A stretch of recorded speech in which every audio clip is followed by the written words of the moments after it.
अस्सलाम वालेकुम, मैं हूं शाज़ेब खानज़ादा। हालिया दिनों में तहरीक इंसाफ के रहनुमा इमरान खान के हवाले से जिन दो मामलात पर बयानिए और राय का इजहार सामने आ रहा था, आज उन दोनों मामलात पर खुद इमरान खान का पार्टी रहनुमाओं के मौक़िफ़ से हटकर अपना मौक़िफ़ सामने आ गया है, जिससे तहरीक इंसाफ में कन्फ्यूजन मज़ीद बढ़ गई है। तहरीक इंसाफ के रहनुमा मुसलसल कह रहे हैं कि इमरान खान इसी महीने जेल से बाहर आ जाएंगे, यानी अप्रैल में बाहर आ जाएंगे, लेकिन खुद इमरान खान ने आज जेल से पैगाम भेजा है कि उन्हें सितंबर अक्टूबर से पहले अपने जेल से बाहर आने की तवक्को नहीं है। इसके अलावा डील की ऑफर्स या राब्तों के दावों को भी आज इमरान खान ने खुद मुस्तरद कर दिया है। मगर दूसरी तरफ पार्टी की तरफ से डील के लिए दबाव के बयानात भी मुसलसल सामने आ रहे हैं, राब्तों के बयानात सामने आ रहे हैं। आज इमरान खान की बहन अलीमा खान ने जेल में इमरान खान से मुलाकात के बाद मीडिया के नुमाइंदों से बात करते हुए कहा कि इमरान खान ने खुद पैगाम दिया है कि सितंबर अक्टूबर से पहले उन्हें अपनी रिहाई का इरादा नहीं लगता।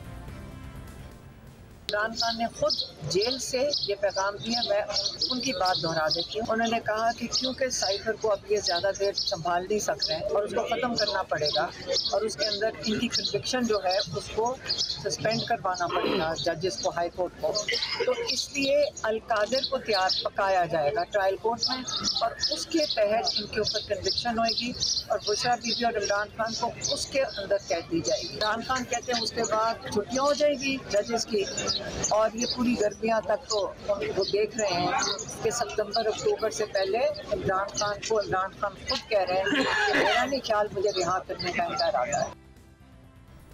मगर तहरीक इंसाफ के मुतअद्दिद रहनुमा दावा करते रहे हैं कि इमरान खान अप्रैल में ही जेल से बाहर आ जाएंगे। पार्टी के चेयरमैन बैरिस्टर गौहर खान और लतीफ़ खोसा भी इसी माह इमरान खान की रिहाई का दावा कर चुके हैं, जबकि तहरीक इंसाफ के तर्जुमान रऊफ हसन कह चुके हैं कि अदलिया के अंदर से आवाज़ें उठ रही हैं, इसलिए इमरान खान को ज़्यादा देर जेल में नहीं रख सकेंगे। मैं आपको वसूख से कह रहा हूँ कि 1 महीने के अंदर जो है अप्रैल में ही इमरान खान की सभी केसों में से जो है मुखलसी हो जाएगी और ये बाहर आ जाएंगे। मगर अब खुद इमरान खान सितंबर अक्टूबर से पहले रिहा ना होने के खदशात का इजहार कर रहे हैं। इसके अलावा इमरान खान को डील की ऑफर्स और राब्तों के हवाले से भी तहरीक इंसाफ के अंदर मुसलसल तजादात सामने आ रहे हैं। इमरान खान से जेल में मुलाकात के बाद अलीमा खान ने आज ये दावा किया कि इमरान खान से डील के लिए रब्ता किया जा रहा है, लेकिन वो किसी भी डील के लिए तैयार नहीं है। जहाँ तक इमरान खान का ताल्लुक है वो भी बड़े कायम है, वो किसी फौज के लिए खड़े हैं, किसी मकसद के लिए बैठे हैं। नहीं तो उनको तो कई दफ़ा तालबा किया जा रहा है कि आप जेल से निकल आए तो केसेस ख़त्म हो जाएंगे, जेल से निकल आए तो ये हो जाएगा। तो वो डील उस किस्म की तो वो बिल्कुल तैयार नहीं करने के लिए। मगर दिलचस्प बात यह है कि आज ही इमरान खान से मुलाकात के बाद पार्टी के चेयरमैन बैरिस्टर गौहर खान ने मीडिया से बात करते हुए वाज़ेह तौर पर कहा कि इमरान खान ने इस बात की नफ़ी की है कि उनके पास मुज़ाकरात के लिए कोई पैगाम आया है। बैरिस्टर गौहर खान ने मज़ीद कहा कि पार्टी के पास भी ऐसा कोई पैगाम नहीं आया। ये क्वेश्चन खान साहब से किया गया कि शायद कुछ सियासतदान हैं और कोई इदारों के कुछ लोग हैं जो किरदार अदा करना चाह रहे थे। खान साहब ने मुकम्मल इसकी नफ़ी की है कि न हमारे पास कोई पैगाम आया है, न खान साहब के पास कोई पैगाम गया है, न उन्होंने कहा मेरे पास कोई पैगाम आया एज ए चेयरमैन PTI, न मेरे पास कोई पैगाम आया, नहीं हमारे पार्टी के और लीडरशिप के पास आया है। तो कोई ऐसी हमारी मुज़ाकरात न होने जा रही है, न कोई मुज़ाकरात हुई है। मैं पहले भी कह चुका हूँ, अगर मुज़ाकरात का कोई पैगाम आया और कोई करने जा रहे थे हम आपको इतला देंगे। इस सूरत हाल की वजह से एक दफ़ा फिर ये सवाल उठ रहा है कि क्या इमरान खान मुलाकात के लिए आने वाले रहनुमाओं को खुद ही मुतज़ाद बयानात देते हैं या ये रहनुमा खुद आकर मुतज़ाद बयानात दे देते हैं, जिससे मीडिया में ही नहीं बल्कि पार्टी के अंदर भी कन्फ्यूजन बढ़ जाती है। इसके अलावा इद्दत केस में इमरान खान के साथ साथ बुशरा बीबी भी सज़ा काट रही हैं। वो बनी गाला में अपनी रिहाइशगाह में कैद हैं और उनकी सेहत के हवाले से हुकूमत और तहरीक इंसाफ के मुतज़ाद बयानात सामने आ रहे हैं और उनकी सेहत इस वक्त एक मुअम्मा बन गई है। PTI मुसलसल शिकायत कर रही है कि बुशरा बीबी की जान को ख़तरा है। खुद बुशरा बीबी और इमरान खान समेत तहरीक इंसाफ के रहनुमा बुशरा बीबी को खाने में जहर या टॉयलेट क्लीनर के जरिए उन्हें स्लो पॉइजन करने का दावा कर रहे हैं। उनके तिब्बी मुआयने का मुतालबा करते रहे हैं, जबकि हुकूमत उनके दावे को मज़े का खेस करार देकर मुस्तरद कर रही है। ताहम उनका तिब्बी मुआयना कराया गया है। बुशरा बीबी ने 15 अप्रैल को इस्लामाबाद हाई कोर्ट में शौकत खानम या उनके अपनी मर्जी के किसी प्राइवेट अस्पताल में तिब्बी मुआयना करवाने की दरख्वास्त की और मौक़िफ़ अपनाया कि उन्हें दिया जाने वाला जहरीला खाना खाने की वजह से उनके गले, मुंह और सीने में जलन है। फिर गुज़िश्ता हफ्ते 190 मिलियन पाउंड केस की समाअत के दौरान एहतसाब अदालत के जज नासिर जावेद राना ने बुशरा बीबी का 2 दिनों में किसी प्राइवेट अस्पताल से तिब्बी मुआयना करने का हुक्म दिया, जिसके बाद हफ्ते को बुशरा बीबी का PTI के वकील इंतजार हुसैन पंचोता और शौकत खानम अस्पताल के डॉक्टर आसिम यूसुफ की मौजूदगी में इस्लामाबाद के एक प्राइवेट अस्पताल में 6 घंटे तवील तफसीली तिब्बी मुआयना हुआ, जिसके दौरान उनका अल्ट्रासाउंड, इको, ECG और दीगर टेस्ट हुए। जियो न्यूज़ के ज़राए के मुताबिक बुशरा बीबी ने खून और यूरिन का टेस्ट नहीं दिया और कहा कि वो ये टेस्ट शौकत खानम से करवाएंगी। हफ्ते को उनके तिब्बी मुआयने के दौरान मौजूद रहनुमा PTI इंतजार हुसैन पंजोदा ने बाद में मीडिया को बताया कि बुशरा बीबी की एंडोस्कोपी में उन्हें जहर देने के बाद पैदा होने वाले असरात पाए गए हैं। वाज़े तौर पर उनके खुराक की नाली और मैदे के अंदर जख्म पाए गए हैं, जिसके लिए डॉक्टर्स ने उनको मेडिसिन तजवीज़ की है और 1 हफ्ते बाद दोबारा चेकअप का जो है उनको कहा है। जिस दिन से उनको पहली दफा वो खाना दिया गया था जहर आलूद, उस दिन से आज तक उनकी जो होंठों की स्किन है वो खराब हो चुकी है, वो बिल्कुल बोलने से भी कासर है। आज भी उनसे बोला नहीं जा रहा। किसी किस्म की हेल्थ केयर ना प्रोवाइड करने की वजह से उनकी तबीयत मजीद खराब हुई है। उनके मैदे के अंदर जो तेजाब की नॉर्मल क्वांटिटी होती है उससे ज्यादा पाई जा रही है। तहरीक इंसाफ ने बुशरा बीबी को जहर देने के खदशे का इजहार किया है, मगर हुकूमती ज़राए दावा कर रहे हैं कि बुशरा बीबी की मेडिकल रिपोर्ट्स में लिखा था कि उन्हें सेहत से मुताल्लिक कोई काबिल जिक्र मसला नहीं है। उनकी एंडोस्कोपी, अल्ट्रासाउंड, इको, ECG सब नॉर्मल है। ये report doctor Asif Yusuf, jail superintendent और पिम्स अस्पताल को भेजी जानी थी, लेकिन इससे पहले ही आज हुकूमती तर्जुमान वज़ीर इत्तलात अता तारड़ ने बुशरा बीबी को टॉयलेट क्लीनर दिए जाने के बयान को मज़े का खेज करार देते हुए इस पूरे मामले को PTI की जानिब से झूठी मुहिम करार दिया। जो बात बुशरा बीबी की सेहत के हवाले से की जाती है और आज भी मुतालबा रखा जा रहा है तहरीक इंसाफ की तरफ से, तो मुझे बताइए, अल शिफा से बेहतर अस्पताल इस्लामाबाद में कम है, प्राइवेट हॉस्पिटल है। जब उनके टेस्ट कहते हैं, तिब्बी मुआयना कहता है कि वो सेहतमंद हैं, कोई मसला नहीं है, तो फिर जान के ये कहना जी पॉइजन किया जा रहा है, वो हार्पिक वाली बात चली, मजे का खेज बात थी। अगर आपने देख लिया था कि हार्पिक का इस्तेमाल किया जा रहा है तो फिर आपने वो क्यों इस्तेमाल किया? और अगर कुछ सेहत पे तहफ़्फ़ुज़ात हैं तो खुल के बताएं कि जी ये मेडिकल मसाइल मौजूद हैं, उस पर बात करते नहीं है। टेस्ट करवाया जाता है तो वो बिल्कुल सेहतमंद आती हैं, कोई मसला मसाइल जो है वो नहीं समझ आता और एक झूठी कैंपेन चलाई जाती है जी उनकी ज़िंदगी को खतरा, उनकी सेहत को। ये पैरानोया से बाहर निकलें। लेकिन हुकूमत की जानिब से PTI के दावों को मुस्तरद करने के बावजूद आज जेल में इमरान खान से मुलाकात के बाद चेयरमैन PTI गौहर खान ने कहा कि कल बुशरा बीबी का 2 दफ़ा बनीगाला में तिब्बी मुआयना हुआ, हमें रात गए। एम्बुलेंस की बनीगाला आमद से मुताल्लिक तफसीलात को भी मख्फी रखा गया। मालूमात की फराहमी से गुरेज करके हमारी तशवीश में इजाफा किया गया।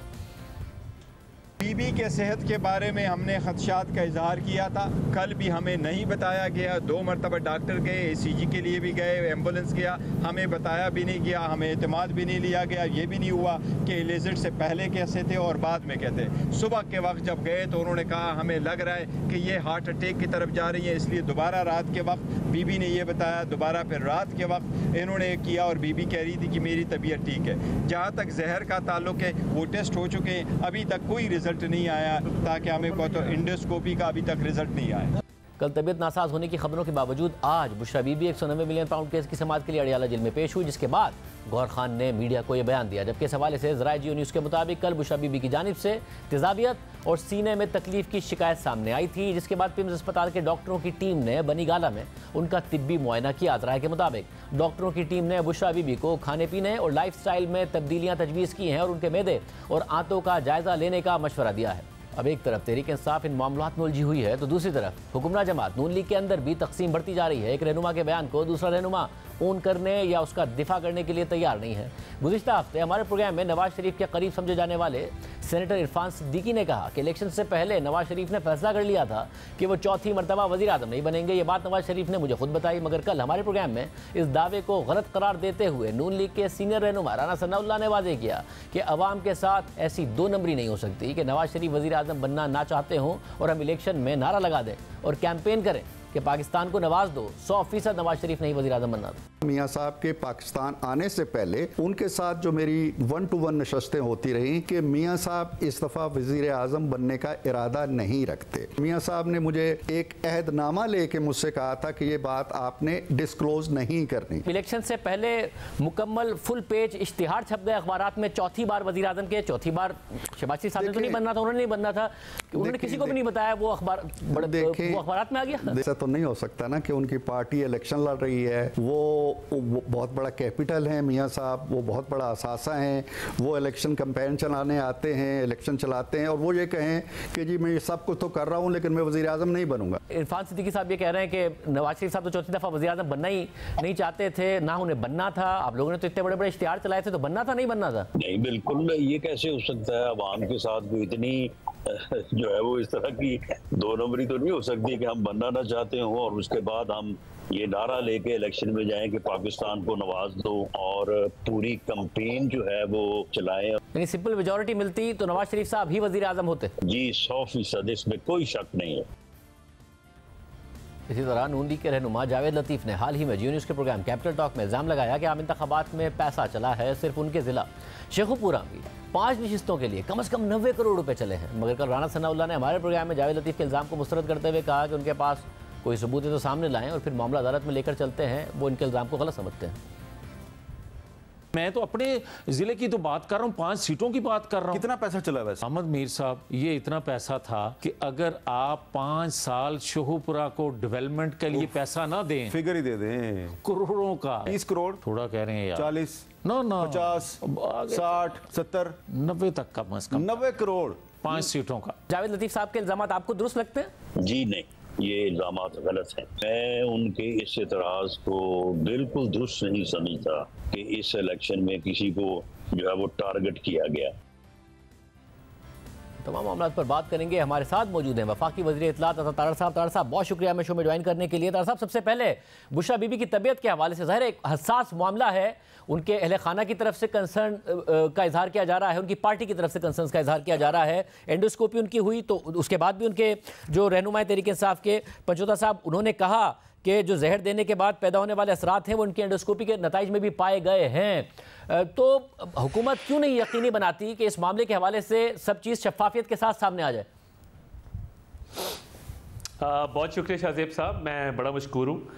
देखिए, जो best medical facility private sector की इस्लामाबाद में है, अल शिफा हॉस्पिटल, वहाँ पे उनका जो है वो तिब्बी मुआयना भी कराया गया एक्सक्यूज़ में, उनके टेस्ट भी कराए गए और बेहतरीन जो कंसल्टेंट्स और मॉलेज हैं उन्होंने उनको देखा। तो देखिए, एंडोस्कोपी भी हो गई है, बाकी टेस्ट भी हो गए हैं। जब वो दिल की तकलीफ़ की बात करती हैं तो वो ECG भी क्लियर है, मस्कुलर पेन जो है उसको डायग्नोज किया गया है। तो मैं समझता हूँ कि इस पे सियासत की जा रही है। और देखिए, जो ब्लड में पॉइज़न के ट्रेसेस होते हैं, आर्सन या किसी और किस्म के पॉइज़न के, वो क्लियरली ब्लड रिपोर्ट्स के अंदर आ जाते हैं। तो मैं समझता हूँ कि ये ज़्यादती की जा रही है तहरीक इंसाफ की तरफ से कि वो इस खातून के मामले को लेकर बेबुनियाद, मन घड़त और बिल्कुल झूठी अफवाहें फैला रहे हैं। और इनको आदत पड़ गई है कि जिस ज़माने में इनके तमाम टेस्ट शौकत खानम में होते थे तो ये वहाँ पे अपनी मर्ज़ी के नतीजे अख्ज़ करवा लेते थे, अपनी मर्ज़ी की टेस्ट रिपोर्ट्स बनवाते थे। अब जब प्राइवेट सेक्टर में देखें, सरकारी अस्पतालों में भी चेकअप हुआ, जेल में भी चेकअप हुआ, और अब प्राइवेट सेक्टर के भी एक वेल रिप्यूटेड हॉस्पिटल से जब चेकअप हुआ है और किसी किस्म की ना कोई डिजीज़ है, ना एलमेंट है, ना इलनेस है, कोई बीमारी या उस तरह का कोई मामला सामने नहीं आ रहा, तमाम तर टेस्ट भी हो चुके हैं, तो मेरा ख्याल है कि ये पैरानोया है। पैरानोया एक साइकोलॉजिकल कंडीशन है जिसमें आपको शक व शुबहात पैदा होना शुरू हो जाते हैं सेहत को लेके। और एक मज़े का खेज़ बात की गई कि जी हार्पिक के 3 कतरे डाले गए। भाई, अगर आपने देख लिया था कि हार्पिक के 3 कतरे डाल रहा है कोई, तो आपने उसको कंज्यूम क्यों किया, या आपके पास सबूत क्या था? आप सबूत सामने क्यों ना लाए कि जी ये डिटर्जेंट के जो हैं वो 3 कतरे डाले गए हैं? तो मैं समझता हूँ कि ये इस तरह की बात नहीं करनी चाहिए।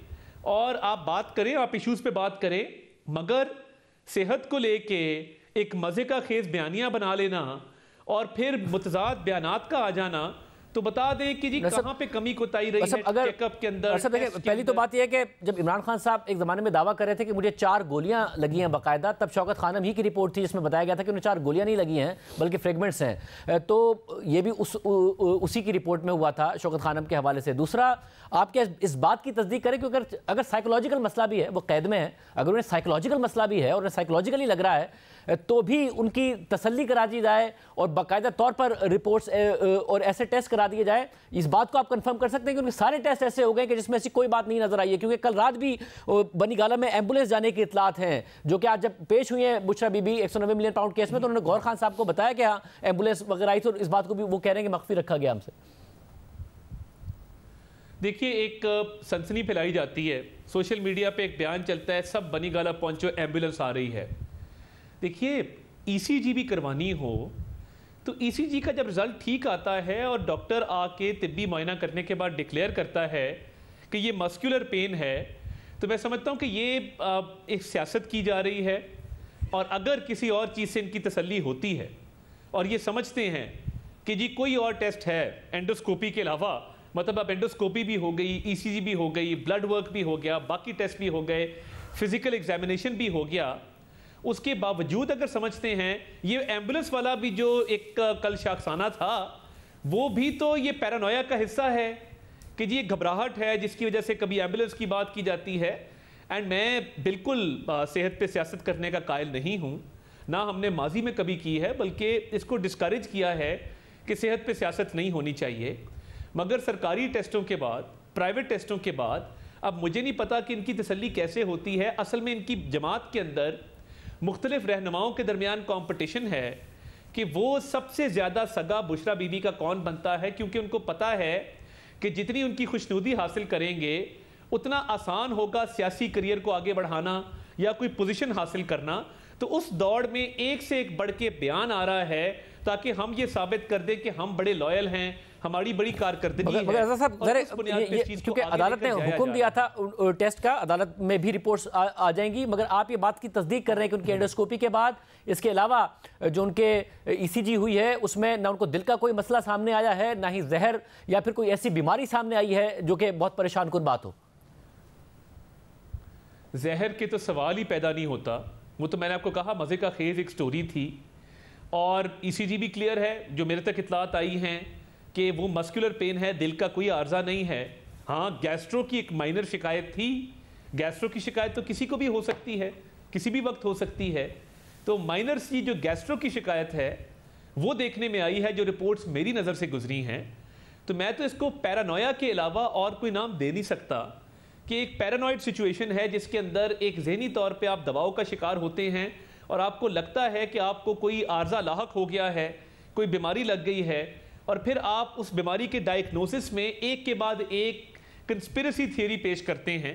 तो ये सब कुछ जो है ये पॉलिटिकल पॉइंट स्कोरिंग और कंस्पिरेसी थियरी से बढ़ के कुछ भी नहीं है। सब साथ में इमरान खान साहब ने आज अपने हवाले से भी अपनी बहन अलीमा खान के जरिए पैगाम भेजा, जो उन्होंने मीडिया पर बताया कि सितंबर अक्टूबर तक वो बाहर नहीं आ पाएंगे। पहले पार्टी ये कह रही थी कि जिस तरीके से 3 केसेस का फैसला आया और जिस तरीके से फेयर ट्रायल उनको नहीं मिला है तो ये केसेस का फैसला ओवरटर्न हो जाएगा और वो अप्रैल में ही बाहर आ जाएंगे। पर इमरान खान साहब कह रहे हैं 190 मिलियन पाउंड में उन्हें फंसाने की पूरी तैयारी है और वो सितंबर अक्टूबर से बाहर अपने आप को आता पहले नहीं देख रहे हैं। तो पूरा प्लान है उन्हें अक्टूबर तक जेल में रखने का। देखिए, मैं लॉयर भी रहा हूं तो मैं तो लीगल एनालिसिस आपके सामने ये रख सकता हूं कि ये कोई किसी नजूमी या ज्योतिषी का काम नहीं है कि मैं इतनी देर तक अंदर रहूंगा। 190 मिलियन पाउंड केस प्रोग्रेस कर रहा है ना जी, पिछले चंद माह में वो किसी स्टेज पे पहुंचा है, इंक्वायरी से शुरू होता है, इन्वेस्टिगेशन पे आता है। नैब के केसेस में कुछ स्टेजेस हैं, complaint verification, inquiry, investigation and then filing of reference. तो देखिए, जब कोई केस ट्रायल की स्टेज पे पहुंचता है और आपको पता हो कि नंबर ऑफ विटनेसेस कितने हैं, तो कोई भी वकील या कानूनी सिस्टम को जानने वाला कोई भी शख्स ये नतीजा अक्स कर सकता है कि जी ये केस इतनी देर में लगता है गालिबन डिसाइड होगा। अब उसको भी सनसनीखेज बनाकर पेश करना कि जी अफलां केस है। तो 190 मिलियन पाउंड की बात मैं तब करता था जब मैं पीडीएम हुकूमत में मुशीर था बराए कानूनी अमूर व दाखिला। हम तो उस ज़माने से उस केस को फॉलो कर रहे हैं और हम ये समझते हैं कि पाकिस्तान के करप्शन के सबसे बड़े स्कैंडल, सबसे बड़े केसेस में से 190 मिलियन पाउंड का केस है। और उसके अंदर जो ज़मीन ली गई है, जिस तरीके से ट्रस्ट बनाया गया है, जिस तरीके से ग्रेटिफिकेशन ली गई है, जिस तरीके से वो पैसा माफ़ करवाया गया है। और ये मैं नहीं कह रहा शाहजेब साहब, देखिए कुछ चीज़ें याद रखनी चाहिए कि सुप्रीम कोर्ट का एक ऑर्डर आया, सुप्रीम कोर्ट के ऑर्डर ने कहा कि ये ठीक नहीं हुआ और वो केस ऑफ फर्दर इंक्वायरी है। जब सुप्रीम कोर्ट ने ये बात डिक्लेयर कर दी और आपने काबीना में देखें, काबीना में बंद लिफाफा ले जाने की क्या जरूरत थी। मैं साहब ये जो ज़रा बंद लिफाफा वाला मामला है, ये खुद इमरान खान साहब की काबीना के मुतादिद वुज़रा ये बात कह चुके हैं। फवाद चौधरी साहब हों, शेख रशीद अहमद साहब हों, फैसल वाउडा साहब हों, खुद कह चुके हैं कि बंद लिफाफे पे हमसे दस्तखत लिए गए थे। मगर मसला यह है कि मेरिट जो की जब बात आती है तो आप खुद बड़ी प्रेस कॉन्फ्रेंस करते थे तोशाखाना के हवाले से भी, मगर वो मेरिट एक तरफ रह गई, जिस तरीके से ट्रायल हुआ उस पर सवाल उठ गया। अब 190 मिलियन पाउंड का जो मामला है उसमें ज़ाहिर है बहुत सारे सवालात उठते हैं इमरान खान साहब के ऊपर, उनके अपने वुज़रा उठा चुके हैं कि किस तरीके से उन पर दस्तखत दिए गए, मगर फेयर ट्रायल हो ये भी तो लाजमी है। क्या ये दूसरे केसेस की तरह ही होगा या इसमें फेयर ट्रायल को यकीनी बनाया जाएगा? क्योंकि अभी इतलात आ रही है कि जी मीडिया को फासले पर, फिर रिपोर्टिंग ना हो, ये सारे के सारे मामला हो रहे हैं। सबसे नैब की तारीख का जो हेस्ट में ट्रायल हुआ है, हेस्ट में जल्दबाजी में ट्रायल हुआ है, वो पनामा का ट्रायल था मियां नवाज शरीफ का। आप उसका नतीजा भी देख लीजिए ना क्या हुआ, आपको वो ओवरटर्न हो गया ना फैसला। मैं अर्ज करता हूं देखिए वो डे टू डे ट्रायल चलाया गया, एक मोटिव के साथ चलाया गया। इधर तो एविडेंस ही बड़ी क्लियर है, और मैं तोशाखाना के जो सजा सस्पेंशन वाले मामला हैं उससे मैं अग्री नहीं करता, क्योंकि मैं ये समझता हूं कि एक क्राइम कमिट हुआ, एक ऐसी चीज अंडर वैल्यू करके बेची गई जो कि आपकी बेचने की नहीं थी। उसका मॉरल एस्पेक्ट अपनी जगह पे कि खाना काबा के डायल वाली घड़ी आपने ब्लैक मार्केट में बेच दी जो कोई शख्स ना बेचे, मगर आपने प्रोसेस को वायलेट किया, प्रोसेस को अब्यूज किया। तो मैं ये समझता हूं कि ट्रायल का एक वक्त होता है। इमरान खान साहब का बिल्कुल मगर आप खुद वकील हैं, अगर किसी ने प्रोसेस को अब्यूज किया है तो अदालत भी उसे सजा देते हुए या उसके केस का फैसला करते हुए प्रोसेस को अब्यूज तो नहीं कर सकती ना। ये तो एक बाकायदा तौर पर सीनियर वकील की राय है कि प्रोसेस को अब्यूज करते हुए उनको सजा दी गई इमरान खान साहब को। मैं इस बात को ना तो तस्लीम करता हूं ना सच मानता हूं, क्योंकि देखिए तोशाखाना का जब ट्रायल हो रहा था इलेक्शन कमीशन वाला, तो मैं अदालतों में खुद जाता रहा हूं।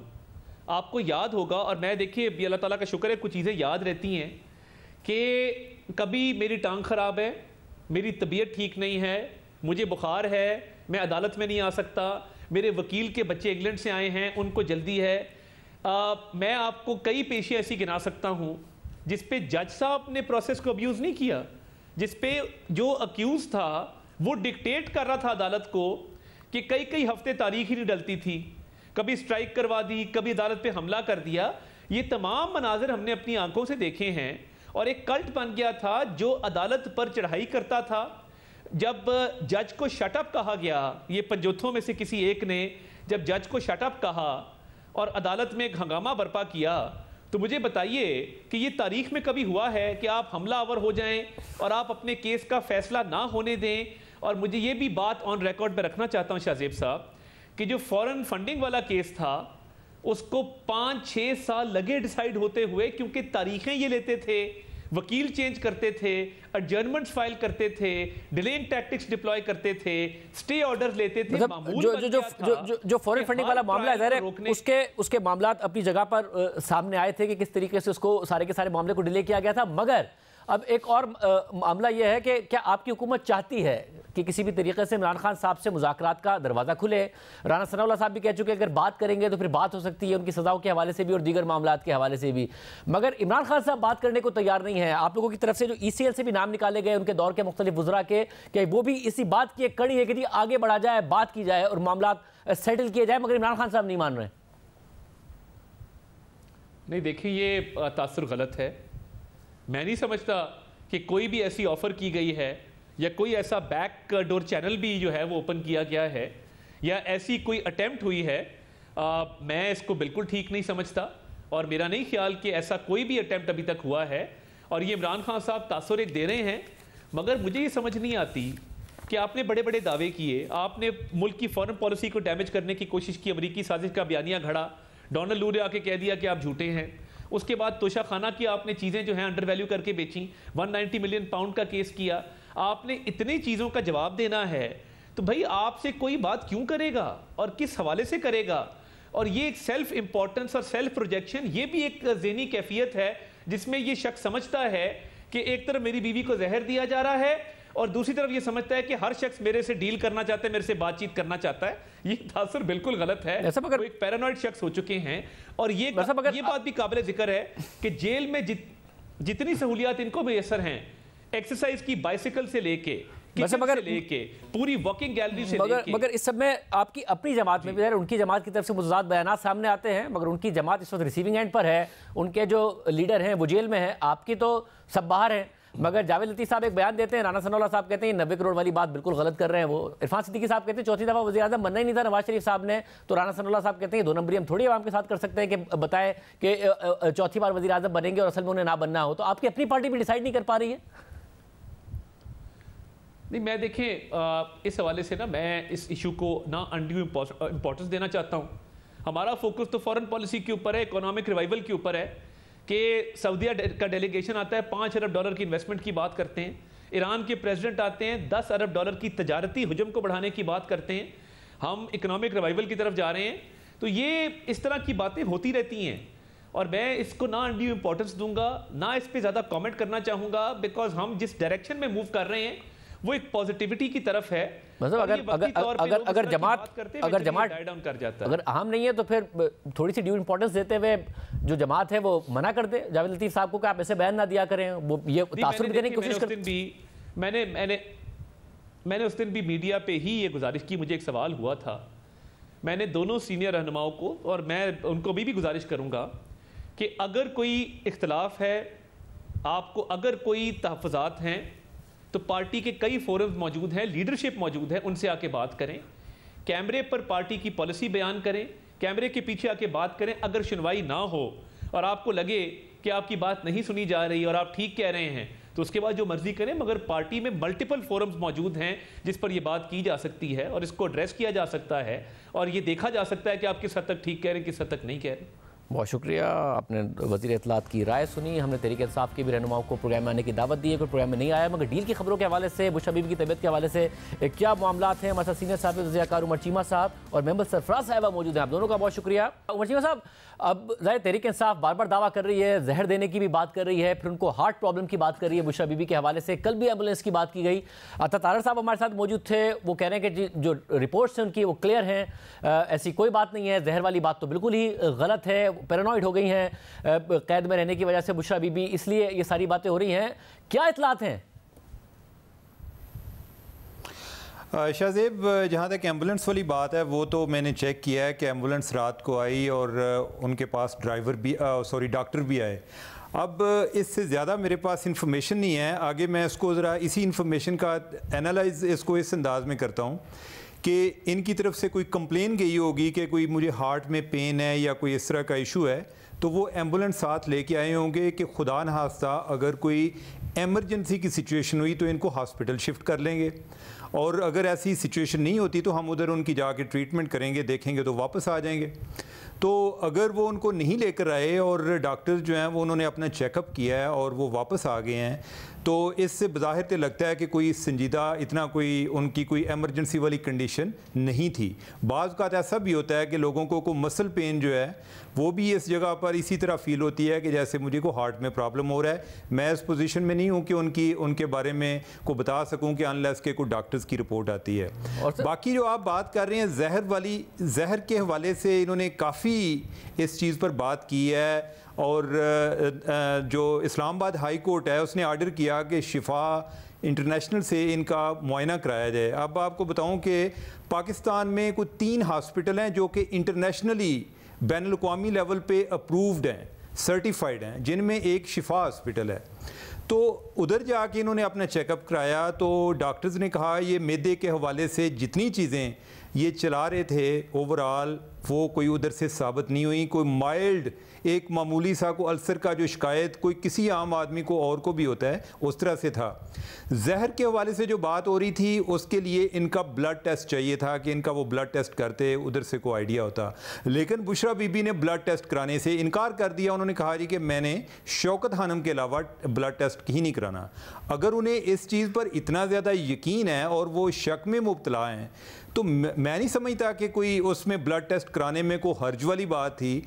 अगर उसको डबल चेक कराने के लिए शिफा की जो रिपोर्ट आती तो ये उसको शौकत खानम से भी करा लेते। अगर उन्होंने नहीं कराया तो इसमें एक एलिमेंट ये भी आता है कि ओवरऑल इस केस को काफ़ी हद तक पोलिटिसाइज किया जा रहा है कि ये बात चलती रहे, एक प्रेशर भी बिल्ड रहे, गवर्नमेंट जो है वो एक दफाई पोजीशन में आ जाए, डिफेंसिव रहे, और जो अदालत है वो भी जब भी कोई बंदा इस तरह की बीमारी की शिकायत करता है तो वो उसको संजीदा लेंगे। सब लोग संजीदा लेते हैं कि कोई इस तरह का खुदा न खास्ता सिचुएशन ना हो कि बाकी लोगों को बाद में पछताना पड़े कि हमने अगर उस टाइम संजीदा लिया होता तो ये सूरत हाल ना होती। तो इसमें ऐसा लगता है कि जैसे कुछ चीज़ों को बढ़ा चढ़ा कर भी बयान कर रहे हैं। और महमल इसके अलावा भी आज अलीमा खान साहब भी इमरान खान साहब से मिलकर निकली, उन्होंने भी इशारा किया कि जी डील की बात हो रही है, पार्टी मुजाद बयानात भी देती है, और खान साहब अलग बात कर रहे थे। मगर फिर कुछ दिन पहले जो पार्टी के तर्जुमान है रऊफ हसन साहब, उन्होंने भी कहा कि जी डील की ऑफर हुई है। क्या ये जो दबाव डालने की कोशिश की जा रही है तहरीक इंसाफ की तरफ से, वो वाकई उसका नतीजा ये निकल रहा है कि इदारे बैकफुट पर हैं, हुकूमत बैकफुट पर है, और इमरान खान साहब को डील ऑफर कर रहे हैं मगर वही नहीं मान रहे हैं? शाहजेब, कोई डील ऑफर नहीं हो रही, ये तो मैं आपको बिल्कुल वसूख से बता सकती हूँ कि ऐसी कोई बात है ही नहीं। असल में बात यह है कि पीटीआई और इमरान खान साहब ने ना एक वतीरा बना लिया। वो वतीरा ये है कि we will bully everybody into submission. अब मसला ये होता है कि जब एक बुली को अपने से बड़ा बुली मिल जाए ना तो फिर मसाइल बढ़ जाते हैं, फिर मामला जो है ना फ़र्क हो जाते हैं। असल में खान साहब के पास शाहजेब दो ऑप्शन थे। एक ऑप्शन पॉलिटिकल था, यानी कि वो दूसरी पॉलिटिकल पार्टीज के साथ बैठते, उनसे बात करते और एक स्पेस क्रिएट करते कि जहां पर एस्टैब्लिशमेंट का रोल जो है पॉलिटिकल वो कम हो। लेकिन खान साहब तो ये कहते हैं कि इन चोर डाकुओं से तो बेहतर था कि एटम बम गिरा दिया जाए इस मुल्क के ऊपर। तो वो तो पॉलिटिशियंस की शक्ल भी नहीं देखना चाहते, उनसे बात भी नहीं करना चाहते अपने पॉलिटिकल ओपोनेंट्स की। और ये कोई आज की बात नहीं है, मुशर्रफ दौर में भी उनका यही था कि बाकियों को निकाले मुझे लेकर आ जाए। अच्छा, वोट ऑफ नो कॉन्फिडेंस के बाद वैसे बाजवा साहब को बुरा भला कहते रहते थे, लेकिन उनसे दो मुलाकातें भी, और उसमें भी यही अनकॉन्स्टिट्यूशनल डिमांड की, इनकी हुकूमत गिरा दे मुझे ले आए वापस। तो ये जो उनका एक पूरा का पूरा एंटी पॉलिटिशियन और एंटी पॉलिटिकल पार्टीज उनका जो नैरेटिव है ना, यही एक मसला है। अब दूसरा ऑप्शन उनके पास क्या है, और देखिए मैं इस दूसरे ऑप्शन के हक के अंदर तो नहीं, हक में तो नहीं हूं, लेकिन मसला है कि पाकिस्तान की कुछ ग्राउंड रियलिटीज भी हैं। दूसरा ऑप्शन है एस्टैब्लिशमेंट से डील करना। तो वो जब भी डील ऑफर होगी फिर ही वो बाहर आएंगे, फिर ही कोई ऐसी चीज हो। और उमर चीमा साहब आप कहिएगा, क्योंकि पीटीआई बार बार ये कह रही है कि इमरान खान साहब नहीं मान रहे, वो तो अगर चाहें कॉम्प्रोमाइज़ करें, बाहर आ जाएं, वो किसी भी डील को मुस्तरद कर रहे हैं। वाकई इदारे प्रेशर में आए हैं जिसकी वजह से किसी भी तरीके से उन्हें डील ऑफर की जा रही है, और ताकि वो प्रेशर ख़त्म हो। शाहजेब, अगर एक तो बात है कि जो अलीमा खान कर रही हैं और जो रऊफ हसन साहब हैं उनका आपने जिक्र किया वो कर रहे हैं, या पार्टी के बाकी लोग भी ये बात करते पाए गए हैं, इसका एक पर्पज़ तो ये होता है कि अपना जो सपोर्टर है उसको अपबीट रखें कि जद्दोजहद क्या कोई वो दिन ज़्यादा दूर नहीं रह गए कि आपकी जद्दोजहद रंग लाएगी, ताकि उनका मुराल जो है उसको अप रखा जाए।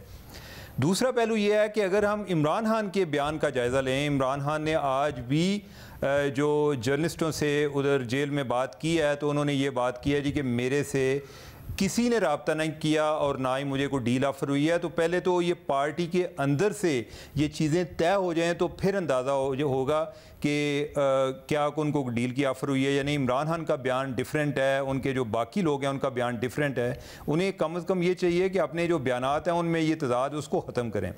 दूसरा ये है कि गवर्नमेंट लेवल पर एक सोच ज़रूर पाई जाती है कि हम किसी तरह जो एक पॉलिटिकल टेम्परेचर है उसको कूल डाउन किया जाए, और लेकिन यह है कि कूल डाउन करने के लिए इमरान खान क्या उनके साथ बैठने को तैयार हैं। इमरान खान तो सियासी लोगों के साथ बात करने को तैयार नहीं है, वो समझते हैं, हालांकि वो एक तरफ सिविल बालादस्ती की भी बात करते हैं, दूसरा वो समझते हैं कि मैंने अगर बात करनी है तो मैं इस्टेब्लिशमेंट के साथ करूँगा। इस्टेब्लिशमेंट जो मौजूदा इस्टेब्लिशमेंट है इसके साथ इनके मुज़ाकरात किस लेवल तक जाते हैं, मुझे कोई डील होती हुई इतनी नज़र नहीं आ रही। को मुस्तकबिल करीब में ऐसा इम्कान नहीं है। ये बातें ज़रूर चलती रहेंगी लेकिन इनका इसका एक जो हकीकत में तब्दील होना है वो मुझे मुश्किल नज़र आ रहा है। और महमल, मगर इस वक्त ज़ाहिर हमने पाकिस्तान की हिस्ट्री में देखा है कि कितने भी इख्तलाफात हों, आखिर में जो सियासी लीडरान हैं उनसे इस्टेब्लिशमेंट बात करने पर मजबूर होती है, कहीं ना कहीं कमज़ोरी पड़ती है, बैकफुट पर जाती है। क्या इस वक्त वो माहौल नहीं आपको नज़र आ रहा है कि जो पीटीआई का कॉन्फिडेंस है कि जो हमने इलेक्शन में परफॉर्मेंस दी थी और उसके बाद जो अदलिया के अंदर से कुछ आवाज़ें आई हैं, उसके बाद आप ज़्यादा देर रख नहीं सकते इमरान खान साहब को जेल में, ये रऊफ हसन साहब ने कहा? नहीं शाहजेब, बिल्कुल भी मुझे ऐसा नहीं लग रहा। उसकी वजह मैं आपको बता देती हूँ। उसकी वजह यह है कि ये एक हुकूमत आई है, इसके अंदर जाहिर बात है कंट्रोवर्सी है इलेक्शन की रिगिंग के ऊपर, लेकिन इस वक्त आप देखें कि एक सऊदी विजिट जो शहबाज शरीफ साहब के बहुत अहम विजिट था, उन्होंने वो विजिट किया। उसके बाद जब वो वहाँ से वापस आए, सऊदी डेलीगेशन भी इधर आए, फिर ये अभी ईरानियन प्रेसिडेंट का विजिट आप देख लें कितना अहम विजिट है। उसके अलावा IMF की बातचीत भी चल रही है। लग ऐसे रहा है कि सारी चीज़ें ऑन ट्रैक है, चाइना के साथ भी जो है अच्छे ताल्लुकात है। तो ये लग नहीं रहा इस वक्त कोई स्टेबिलिटी को खतरा नहीं है इस हुकूमत की। ये तो तब होता है ना कि जब कोई एक हुकूमत के ऊपर, जैसा यानी कि इमरान खान की जो हुकूमत थी, क्यों फौज ने उनसे अपनी सपोर्ट खींच ली? क्योंकि वो डिलीवर ही नहीं कर पाए। वो एक इनकॉम्पिटेंट गवर्नमेंट थी, इकोनॉमिकली नहीं वो डिलीवर कर पाए, स्टेबिलिटी नहीं थी। आपको पता है कि हमारे फॉरेन रिलेशन, डिप्लोमेटिक रिलेशन कितने ममालिक के साथ वो किस तरीके के किस नहज पर आ गए थे। तो इस वजह से जो है उन्होंने अपनी सपोर्ट पुल बैक कर लिया और फिर उसके बाद उनकी हुकूमत जो है धड़ाम से गिर गई। तो ये भी तो एक डिफरेंस है ना। तो अभी फिलहाल ये जरूर होता है, आपने हिस्ट्री की बात की, हिस्ट्री में होता जरूर है। और एक मसला जो एक हाइब्रिड निजाम के साथ है वो ये है कि इसमें सारी पॉलिटिकल पार्टीज अपनी बारियों में लगी हैं। और क्योंकि खान साहब जो है वो बिल्कुल इस चीज में रिजिड है और वो वैसे तो एंटी एस्टैब्लिशमेंट करते हैं, लेकिन असल में एस्टैब्लिशमेंट के साथ ही डील करना चाहते हैं। वो तो चाहते हैं उनको डील ऑफर हो, वो पहले भी कहते थे, वो अब भी कहते हैं। तो इसके अंदर मुझे नहीं समझ आती कि वो एंटी एस्टैब्लिशमेंट कहां से हो गए या वो जमहूरी प्रोसेस को कहां से सपोर्ट करें। वो सिर्फ ये चाहते हैं कि बाकी मेरे रास्ते से सब लोग जो है वो खत्म हो जाए और मैं ही मैं हूं। उमर शरीफ साहब, ज़रा एक उम्मीद तरीके इंसाफ की ये थी कि ये सिस्टम चल नहीं पाएगा, ये जो रजीम है, ये जो हुकूमत है, ये चल नहीं पाएगी, जिसकी वजह से प्रेशर आएगा। आपको लग रहा है कम से कम ये तासुर इस्लामाबाद में पैदा हो रहा है कि जी फिलहाल स्टेबिलिटी आ गई है, सिस्टम चल गया है, हुकूमत भी ऑन ट्रैक है, इकोनॉमी में भी चीज़ें बेहतर होना शुरू हो गई हैं, या अभी तक ये खतरा मौजूद है कि हाँ जी सिस्टम नहीं चल पाएगा और फिर जो है वो एक वैक्यूम पीरियड होगा? शाहज़ेब, मेरे ख्याल है कि अभी तक सिस्टम स्टेबल नहीं हुआ, एक ट्रैक पर नहीं आया, अभी कोई टाइम लगेगा। मेरे ख्याल है कि कोई 2-3 माह तक ये चीज़ वाज़े होगी। अभी तक तो ऐसा वही एक बेयकीनी वाली कैफियत तो मौजूद है, वादे हैं लेकिन वो एक अमली तौर पर उनकी कुछ अमली शक्ल नज़र नहीं आ रही। बाकी जो आप इस्टेब्लिशमेंट की बात कर रहे हैं ना, जो माजी में इस्टेब्लिशमेंट के साथ वो जिस लेवल पर जाकर मुज़ाकरात करती थी, और इस दफ़ा का जो एक फ़र्क है वो ये है कि पहले जो लड़ाइयाँ होती थी वो इतनी डायरेक्ट नहीं होती थी। अभी तो मेरे ख्याल है कि एक खान साहब जो हैं वो भी एक एक्सट्रीम लेवल पर गए हुए हैं। तो पहले तो ज़्यादातर सियासतदान सिर्फ आपस में ही एक दूसरे से लड़ रहे होते थे और उनके बारे में एक प्रॉक्सी डिस्कशन हो रही होती थी। तो अभी तो जितने ट्रेंड चले, जितनी बातें, जितने इल्ज़ाम लगे, तो कोई इतना लग नहीं रहा कि कोई चीज़ें इस्टेब्लिशमेंट भी पूरी कोशिश करेगी कि ये मौजूदा गवर्नमेंट उसको चला सकें, ताकि कोई उनको कोई भी ऐसी सूरत ना पैदा हो कि जिधर उनको इमरान खान के साथ डील करनी पड़े। अब इस वक्त हुकूमत और इस्टेब्लिशमेंट के दरमियान सब अच्छा है? देखिए, अभी तक on the face of it तो अच्छा है, क्योंकि बेसिकली तो एक जो बहुत बड़ी वजह थी वो इकोनॉमी थी, जो इमरान खान साहब को लेकर भी आए थे। सोचा था, बड़े बड़े उन्होंने सब्ज बाग दिखाए थे कि मैं ओवरसीज से इन्वेस्टमेंट भी ले आऊँगा, ममालिक भी इस तरह कर देंगे, क्योंकि जब मेरे जैसा इंसान आएगा और ये हुकूमतें नहीं होंगी तो बहुत जो है वो डिफरेंट हो, ये पोलिटिकल पार्टीज नहीं होंगी तो बहुत डिफरेंट होगा। लेकिन वो ये नहीं कर सके। तो अभी तक जो ये गवर्नमेंट है, अगर इसने इकोनॉमिकली परफॉर्म किया तो मैं समझती हूँ कि फिर जो है कोई ऐसा खतरा नहीं होगा। हाँ, अगर इकोनॉमिकली ये परफॉर्म ना कर सके तो फिर एस्टैब्लिशमेंट इनका बोझ नहीं उठा सकेगी, जिस तरह इमरान खान की गवर्नमेंट के साथ हुआ। बहुत शुक्रिया, तजिया आपने सुना। आज एक और अहम डेवलपमेंट हुई है। इस्लामाबाद हाई कोर्ट में 6 जजेस के खत के बाद फुल कोर्ट इजलास हुआ है। तफसीलात सामने आ रही हैं, आपके सामने रखेंगे ब्रेक के बाद।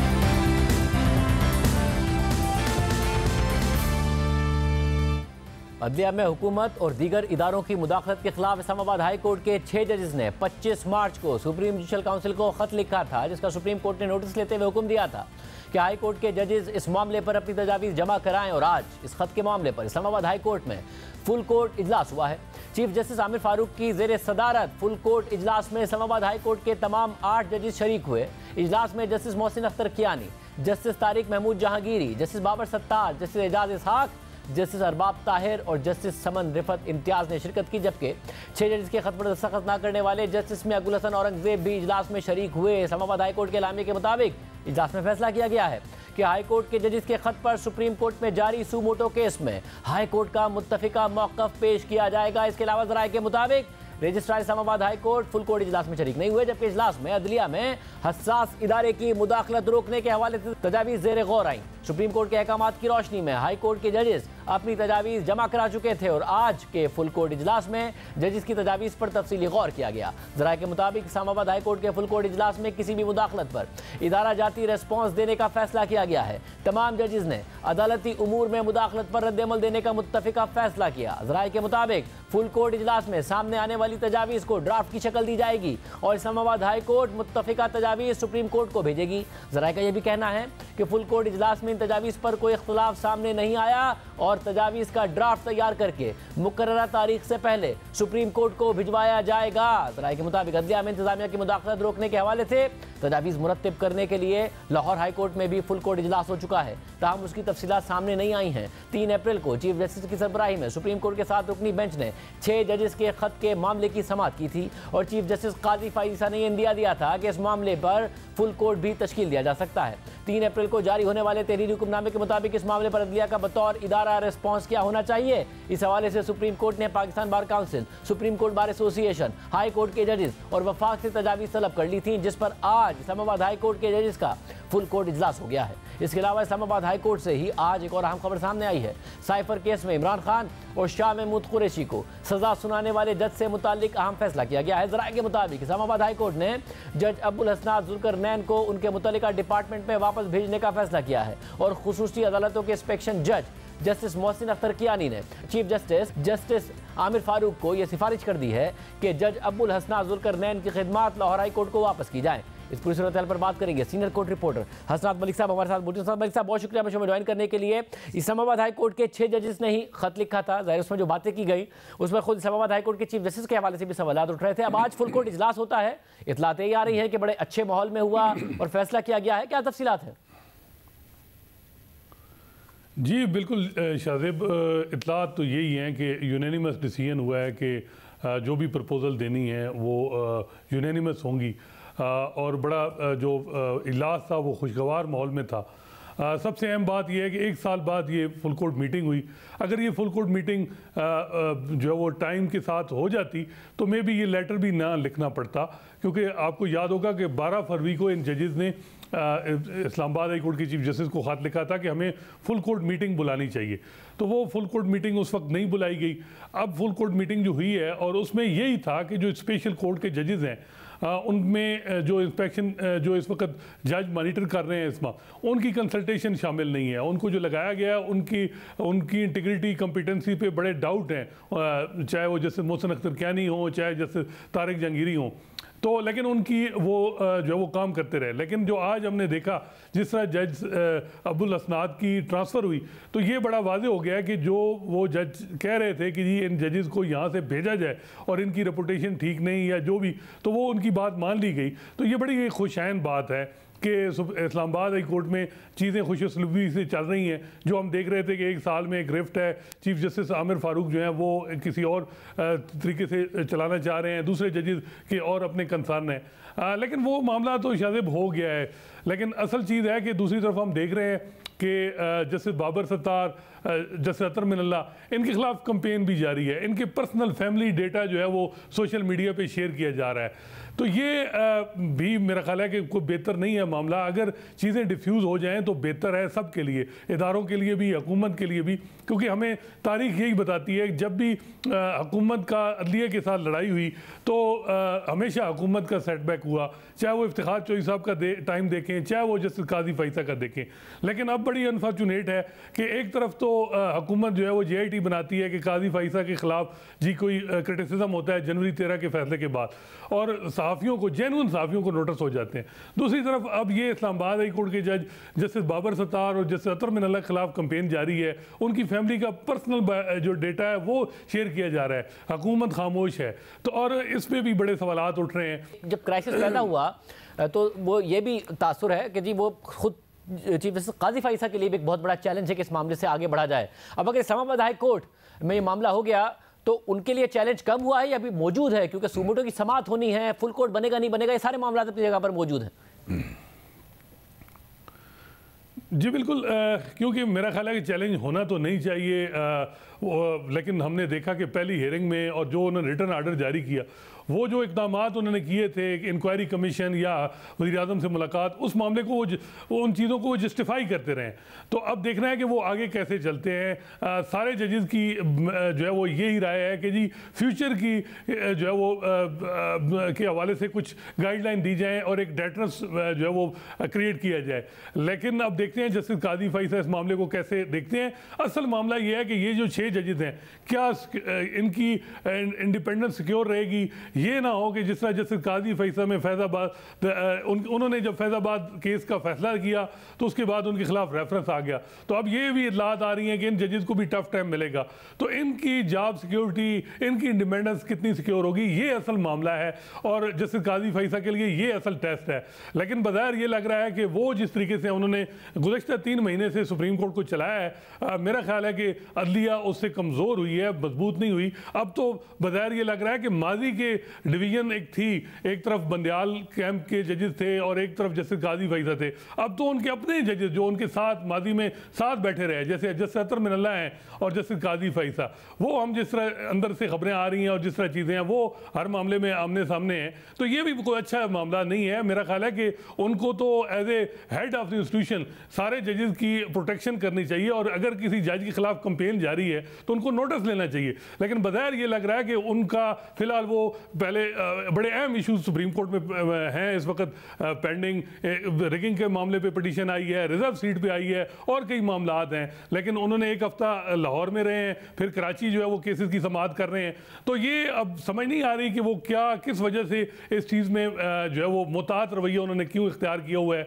इस हवाले से अब मज़ीद जब अगली हियरिंग होगी उसमें चीज़ें क्लियर होंगी। लेकिन बज़ाहिर ये चीज़ आ रही है नज़र कि मामला जो है वो 6 जजेस का, अगर ये कमीशन बन जाता है, इंक्वायरी कमीशन, तो ये में भी इन जजेस के लिए मुश्किलात थी और कोई इस किस्म की रिपोर्ट आ जाती जो इनके लिए मुश्किलात पैदा करती। लेकिन जिस तरह 184(3) की हियरिंग हुई और जो उसके बाद जो जस्टिस अतर मिनल्ला का नोट आया, तो मेरा ख्याल है कि ये जजेस ने जो अपना पर्पज़ अचीव करना था कि एक कम से कम एक मैसेज चला जाए और इंडिपेंडेंस सिक्योर हो, वो तो हो गई है। लेकिन आगे फ्यूचर में क्या होगा ये अब चीफ जस्टिस काजी फैसल पे डिपेंड है कि वो इस मामले को कैसे लेके चलते हैं। बहुत शुक्रिया, तफसीलात बता रहे थे। आज के प्रोग्राम में इतना ही। अल्लाह हाफ़िज़।